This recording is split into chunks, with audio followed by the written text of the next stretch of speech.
Halo Santuy Family, berjumpa lagi dengan aku Anton, masih di channel Diet Santuy di playlist cara dan tips supaya dietmu bisa konsisten. Nah, kalau kita ngomongin diet dan ingin menurunkan berat badan, orang pasti sudah sering banget dengar yang namanya defisit kalori. Bahkan di channel ini aku sudah ngomong berkali-kali kalau mau menurunkan berat badan itu harus defisit kalori. Kalau nggak defisit kalori, berat badanmu nggak akan turun. Cuman, aku melihat masih sering sekali banyak orang menyalahartikan arti dari defisit kalori ini. Pemaknaannya itu salah, jadi pengaplikasiannya bisa bikin kamu kurang gizi. Nah, aku mau kamu lihat cerita berikut ini. Zaman now, udah banyak banget orang bilang, baik di media sosial atau dimanapun gitu ya, kalau mau turun berat badan itu, ya yang penting defisit kalori. Pokoknya kalau kamu defisit kalori, pasti berat badan akan turun. Karena ini prinsip keseimbangan energi memang seperti ini. Karena infonya beredar di mana-mana, pasti deh kamu pernah nemu orang yang ngomong begini. Aku makan XXX tiap hari, nggak apa-apa kok, berat badan tetap turun kok. Kan yang penting defisit kalori. Nah, XXX-nya itu bisa diisi apa aja. Makanan apapun yang kesannya bukan buat diet, bisa juga diisi di situ. Pizza kek, gorengan kek, nasi padang kek, boba kek, apapun bisa dimasukkan di dalamnya. Ada juga yang suka bilang begini, yang penting kurangin porsi aja, asal defisit kalori, berat badan nanti tetap turun. Mungkin familiar ya, di komen Instagram ataupun di YouTube Diet Santuy juga sering tuh ada yang bilang begitu. Yang penting cuma kurangin porsi dari biasanya. Banyak juga orang yang prinsipnya yang penting defisit kalori, kerjaannya cuma milih makanan yang rendah kalori mulu.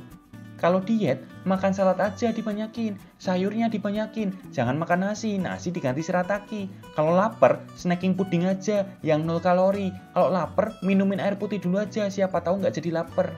Pokoknya rendah-rendah kalori, kalau bisa malah 0 kalori, apapun deh pokoknya demi defisit kalori. Sebenarnya, memang benar sih, asal defisit kalori, berat badan pasti turun. Tapi ada yang harus diperhatikan biar kamu nggak cuman asal defisit kalori, yakni komposisi dari makananmu. Aku mau kasih contoh soal perempuan bernama Sinta. Sinta ini mulai menghitung kalori dengan belajar seadanya dari media sosial dan sepemahaman dia aja. Intinya, kalau mau turun berat badan harus defisit kalori. Itu pemahaman dia. Untungnya Sinta paham kalau defisit kalori nggak perlu banyak-banyak supaya kesehatan dan kualitas hidupnya tidak terganggu. Hanya saja, sekali lagi pengetahuan Sinta ini hanya sebatas menghitung kalori aja. Jadi kalau lihat makanan, yang dipikiran Sinta cuman kalori. Oh, nasi itu sesendok sekian kalori. Oh, cemilan ini sekian kalori. Oh, minuman ini sekian kalori. Pokoknya bagi Sinta, makanan itu adalah sumber kalori. Jadi harus diatur biar defisit. Udah, pengetahuannya cuman itu aja. Alhasil suatu hari dicek nih pola makan si Sinta. Makan pagi 2 helai roti gandum dengan selai stroberi. Makan siangnya nasi dan ayam bakar paha. Cemilan sorenya odading 1 potong. Lalu makan malamnya mie goreng dan juga sebutir telur. Makannya enak ya, bebas ya, nggak ada aturannya ya, nggak kayak makan orang diet. Di total oleh Sinta, ternyata udah sesuai target defisit kalorinya si Sinta nih. TDEE Sinta dihitung sebelumnya itu 1900 dan ternyata pola makan Sinta tadi di total hanya 1500 kalori aja. Jadi, defisit kan? Sinta pun yakin dietnya sukses karena memang sudah defisit kalori. Tapi hari itu Sinta ketemu sama si Mia. Terus dibilangin gini, Sinta, kamu makan dicek makronya atau enggak? Kamu tahu nggak itu rasio karbohidrat, protein, dan lemak yang kamu makan bagaimana? Terus kamu tahu nggak sehari kamu makan berapa banyak serat? Sinta pun bingung dan menjawab, hah? Makro apaan? Nggak pernah ngitung aku. Serat juga, emang perlu dihitung? Alhasil Sinta pun dibantu oleh Mia mulai mencoba mengkalkulasi makronya dari pola makan yang dia makan sehari tadi. Dan ternyata, dari 1500 kalori tersebut, karbohidratnya 254 gram. Ingat, 1 gram karbohidrat itu 4 kalori. Jadi, 1016 kalori itu asalnya dari karbo. Proteinnya cuma 31 gram dan hampir separuhnya bukan dari sumber protein yang berkualitas. Datangnya dari terigu lah, dari roti lah. Ingat, 1 gram protein itu 4 kalori. Jadi, 124 kalori asupannya Sinta itu dari protein.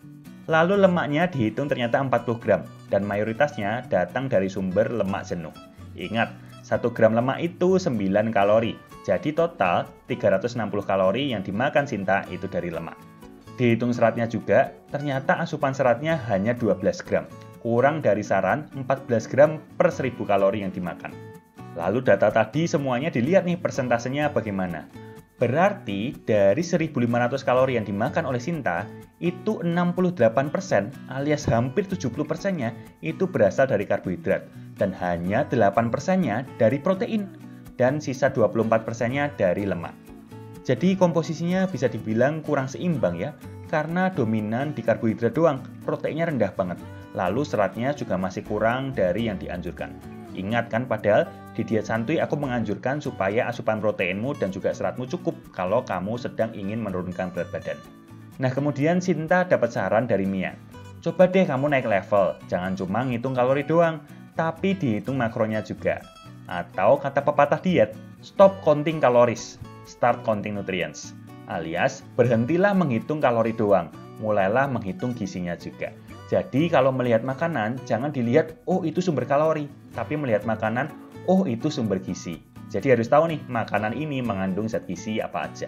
Memang, masalah naik turun berat badan itu cuma defisit dan surplus kalori aja. Tapi kalau sudah ngomongin hasil yang baik untuk kesehatan, serta perubahan komposisi tubuh yang berkualitas, yakni dominan lemaknya yang turun dan otot bisa dipertahankan, komposisi makro ini sangat penting untuk diperhitungkan. Ingat, di diet santuy ada alasan kenapa poin pertama dari ilmu makanan adalah komposisi, bukan porsi. Karena aku mau kamu fokus di memenuhi kebutuhan gizi dulu sebelum sekedar kamu memotong kalori. Dan kemudian berkat perbincangannya dengan Mia, Sinta pun sadar kalau menghitung kalori aja itu nggak cukup. Karena bisa aja meskipun defisit, tapi gizinya tidak seimbang dan rentan kekurangan zat gizi tertentu. Mulai besok, Sinta akan melihat makanan tidak hanya sebagai sumber kalori aja, tapi melihat makanan sebagai sumber gizi. Dan Sinta akan berusaha memilih makanan yang mengandung banyak gizi supaya badannya bisa makin sehat dan juga bugar. Nah sekarang sudah tahu ya, nggak cukup lihat kalorinya saja, kamu juga perlu lihat komposisi gizinya. Jangan sampai kamu bisa menurunkan berat badan karena bisa defisit kalori, tapi nanti kamu malah jadi orang yang kekurangan gizi. Jadi dilihat juga komposisi gizinya, jangan cuma lihat kalorinya doang. Oke? Nah aku juga mau ada pengumuman, mungkin kamu lihat video ini di bawah gitu sering nongol ada pop-up ya, www.dietsantuy.com. Nah itu adalah platform baru yang baru aku luncurkan untuk tim diet santuy. Jadi di situ nanti aku ada grup privat khusus untuk saling diskusi soal diet. Terus aku juga ada video-video khusus yang nggak aku upload di YouTube, aku upload di situ seperti webinar seperti itu. Dan akan ada juga webinar rutin bulanan khusus untuk member gratis. Dan yang terakhir, aku ada promo ini. Kalau kamu daftar sekarang, aku akan bagi-bagi alat resisten tube gratis. Ini bisa buat workout kamu di rumah. Dan stoknya terbatas. Aku hanya kasih ini untuk 500 pendaftar pertama saja. Sedangkan sampai sekarang aku lihat itu sudah ada sekitar 350 orang yang daftar. Jadi kesempatannya nggak banyak. Kalau kamu mau, kamu bisa langsung buka www.dietsantuy.com atau kamu klik aja tombol yang ada tanda serunya biasanya di kanan atas. Nah, sampai di sini dulu video kali ini. Jangan lupa kalau kamu belum subscribe sekarang, pencet bel notifikasinya juga, like jika video ini berguna, dan tinggalkan komentar di bawah kalau ada pertanyaan. Tonton juga video-video yang lain ya. See you di video selanjutnya.